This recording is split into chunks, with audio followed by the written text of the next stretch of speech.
అందుకే ఈరోజు మహిళా కమిషన్ చైర్పర్సన్ నేరెళ్ల శారద గారికి నేను సూచన చేస్తున్నా, ప్రభుత్వం తొందరలోనే నియామక పత్రాలు విధి విధానాల పరంగా విడుదల చేస్తుంది.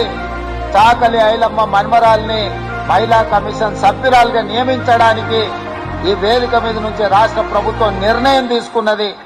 మాకు కావాల్సింది ప్రశ్నించే గొంతులు, ప్రజా సమస్యల మీద పోరాటం చేసి వాటిని పరిష్కరించే వాళ్ళే ఈ ప్రభుత్వంలో ఉండాలనేది మా ఆలోచన. తప్పకుండా చాకలి ఐలమ్మ స్ఫూర్తి తెలంగాణ రాష్ట్ర ఏర్పాటుకు ఒక కారణం. మరి వారి కుటుంబ సభ్యులు ఈ ప్రభుత్వంలో భాగస్వాములుగా ఉండాలి అని మేము భావిస్తున్నాం. అందుకే చాకలి ఐలమ్మ మన్మరాల్ని మహిళా కమిషన్ సభ్యురాలుగా నియమిస్తున్నాము.